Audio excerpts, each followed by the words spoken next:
Muy bien, continuamos aquí en el programa. Está con nosotros la diputada Natalia Armas Belavi, diputada provincial del bloque Vida y Familia, y que en los últimos días ha presentado un proyecto que ha tenido mucha repercusión, con un tema tan frecuente, lamentablemente en estos tiempos, que es esto del hostigamiento, especialmente en la edad escolar. Hoy la palabra más usual es bullying, y ahí la mayoría sabe de qué se trata o cómo identificarlo. Y ha presentado un proyecto que incluso llega hasta la multa a los padres de los chicos que realizan este hostigamiento. Y por eso está con nosotros esta noche. Diputada, bienvenida al programa, gracias por estar con nosotros, bienvenida. Gracias a vos, bueno, un gusto que podamos encontrarnos en este momento y conversar un ratito. ¿En qué consiste este proyecto? Básicamente porque trae en discusión un tema que generalmente no se habla tanto. Sí, pero vos sabés que aunque no se hable tanto, las repercusiones que tuvo el proyecto demuestran una vez más que es una necesidad de la sociedad que hablemos de este tema. Por eso también te agradezco este espacio y este momento. El proyecto tiene dos puntos importantes. Para mí el principal es el que tiene que ver con la prevención de estas situaciones de hostigamiento, de violencia, de acoso escolar, que la forma de llevarlo adelante sería a través de capacitaciones, talleres, como se le quiera poner el título, para padres y docentes, que tengan en el ámbito educativo la obligación de asistir a 2 o 3 encuentros anuales, como antes cuando íbamos a retirar las libretas y firmábamos la asistencia y teníamos reunión de padres. Sí. Bueno, a donde se los forme sobre este mal, el acoso, sobre crianza respetuosa, sobre gestión de emociones y todos estos temas de crianza, para que los padres y docentes, vuelvo a decir, sepan interpretar si su hijo puede estar siendo víctima de acoso o si puede ser que su hijo tenga algunas actitudes que te hagan sospechar que puede estar provocando acoso en otros chicos, para evitar que pasen estas situaciones. Ahora, pasan las situaciones, se convoca a los padres, se habla con las dos partes, se habla con los docentes, con los directivos, con el Ministerio de Educación, se busca abordar.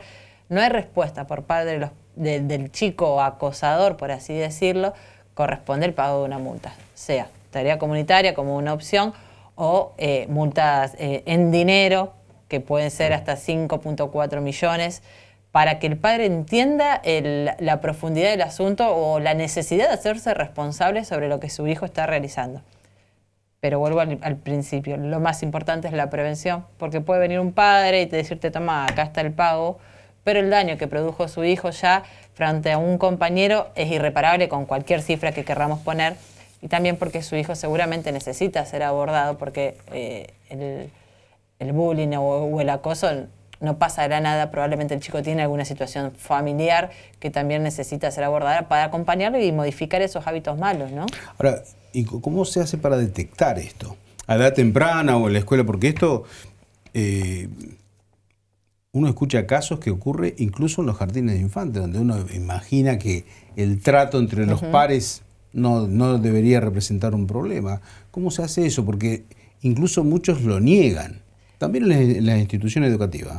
Sí, vos sabés que lo que mencionaste está muy bueno, porque a veces uno cree que cuando hablamos de, yo digo bullying porque es la palabra más conocida, sí, coincido con vos que hostigamiento o violencia escolar o acoso sería mejor, piensa en adolescentes, porque siempre nos vamos a los adolescentes, sí, pero en realidad que desde el inicio de edad escolar uno puede ir detectando hábitos que no son los correctos en los chicos. A mí me gustó, esto me lo enseñaron en una escuela, una vez un docente que me dijo, los chicos no son malos, los chicos tienen conductas erróneas para resolver situaciones que no pueden manejar y esas conductas son las malas.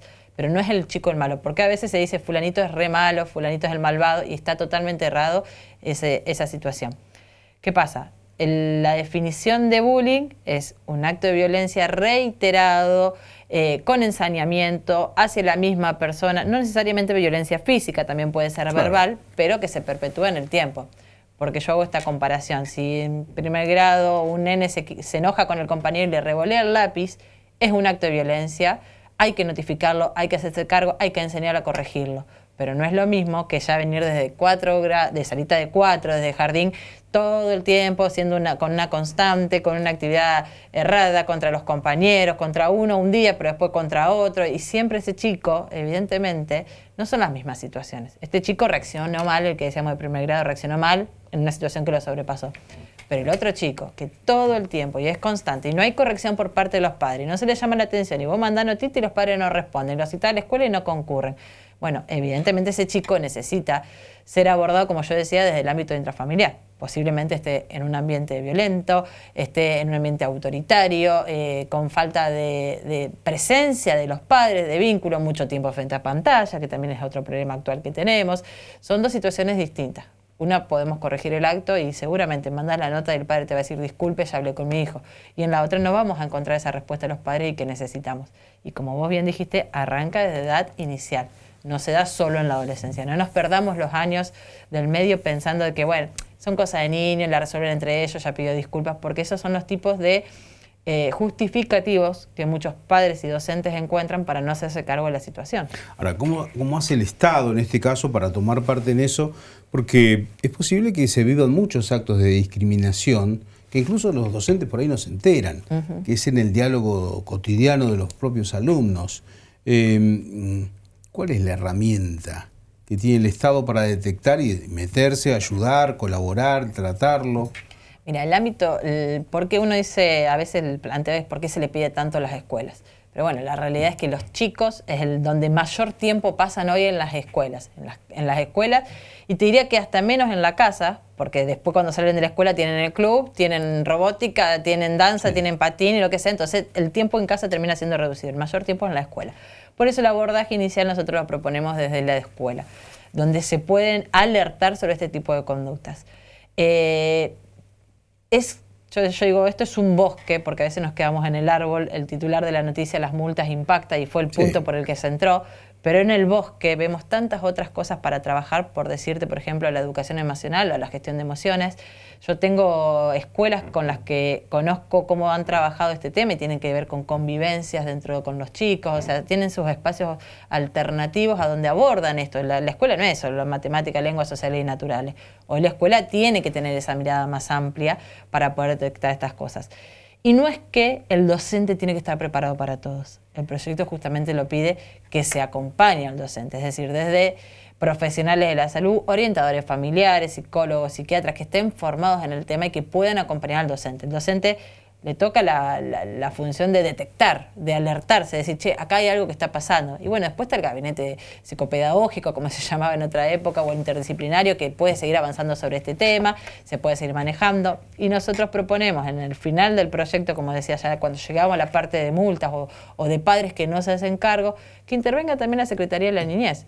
Digo, porque es un ámbito del Estado donde conocen muy bien lo que es vínculo padre e hijo, cómo deben ser esos vínculos para ser sanos, qué fortaleza hay entre el vínculo entre los padres y los hijos para las herramientas que después tienen los chicos. Entonces creo que es otro ámbito del Estado que podría fortalecer esta necesidad de los padres de hacerse responsables de la crianza de sus hijos, ¿no? Natalia, vos sos médica de profesión. Sí, exacto. Y tenés hijos. Sí. ¿Hasta dónde estas cuestiones, en muchos casos sin llegar a la violencia física, sino eminentemente emocional, puede afectar también o impactar directamente en la cuestión física? Y que esto sea un detonante para saber que hay un comportamiento detrás de lo que quizás se ve que es la acción directa de la parte física. Sí, yo creo que si los padres estamos atentos a nuestros hijos, más allá de las demandas diarias, porque yo ni te cuento, como te dije, con 4 hijos, claro, el trabajo, los horarios y todo, obvio que no estoy todo el tiempo en mi casa y eso es lógico, pero trato del tiempo que estoy, sea tiempo de calidad. Y en eso es donde viene el vínculo con mis hijos. Es muy fácil detectar a aquellos chicos que cambian su modo de ser, que cambian sus conductas. Por ejemplo, ¿cómo? ¿Un padre cómo se puede dar cuenta que algo está pasando en la escuela que por ahí no cuenta? Una persona que normalmente es alegre, que le gusta pintar, que le gusta, no sé, las artes, salir a correr y de repente la ves más retraída. El mayor uso de celular, esa demanda necesaria del celular como responder los mensajes que me están mandando todo el tiempo, o la inversa, una persona que tiene un uso constante de celular y de repente no quiero saber nada, no quiero ver nada de lo que pasa ahí, posiblemente esté pasando algo de lo que no se quiere hacer cargo. Hasta lo expresan los chicos en sus hábitos corporales, esto de repente no importarme cómo me visto, no me interesa si voy peinada, no me interesa bañarme porque no quiero ir. El clásico, yo esto lo he visto en un aula de mis hijos, la nena que empezó a faltar. Me dice, che, fulanita no viene nunca. Cuando hablo con la mamá, dice, no, vos sabés que todos los días le duele la panza y tengo que retirar a la escuela. Y hacer un estudio médico no tiene nada. Bueno, ese dolor de panza constante o esta no querer ir a la escuela. Ni hablar, el que hace el berrinche antes de entrar a la escuela y es muy obvio que vos decís, che, ¿qué pasó? Si hasta ayer venías contento y ahora de repente no querés entrar más a la escuela. Son alertas, o sea, no todo quiere decir que el chico está sufriendo bullying, pero sí que por lo menos amerita una reunión con los directivos y decir, che, hay algo en mi hijo que está cambiando En casa la situación sigue igual, no hubo cambios grandes como para justificar lo que está pasando en el ámbito escolar que mi hijo no pasa. Por supuesto, primero abordarlo con el chico, pero bueno, también depende de la edad madurativa del chico de poder expresarlo o del entender lo que está pasando. Por eso yo siempre digo, la comunicación padres-escuela tiene que ser 100%, y vuelvo al principio, aún con mis horarios, te digo, prefiero ir 200 veces a la escuela de mis hijos que minimizar un acto y que quizás me esté comiendo algo que es importante. Ese vínculo, esa presencia es la que nos ayuda también a detectar que nuestros hijos pueden estar pasando por algo. Como también, te dejo porque me gusta hablar tanto que a veces, ojo, porque a veces uno cree que su hijo es incapaz de hacer algo, porque yo conozco a mi hijo, yo sé cómo lo crié, los valores y todo, pero cuando los chicos se comportan en grupo son otra cosa. Entonces a veces tu hijo en lo individual no sería capaz de hacerlo, pero cuando se junta con 3, 4 que son sus mejores amigos y se mueven en patota, puede tener actos que no son correctos. Entonces ante la menor alerta de un docente o de otro padre que diga, che, hoy pasó algo que no me gustó mucho, uno tiene que estar atento y por lo menos tomar la cuestión y desarmarla y ver qué pasó y ver cómo se reaccionó de ese modo, porque a veces no hay peor ciego que el que no quiere ver, ¿no? A ver, Natalia, en resumen, el proyecto tuyo, ¿qué propone específicamente? Por un lado, los encuentros para padres obligatorios en el ámbito escolar, padres y docentes. Porque ¿En qué nivel?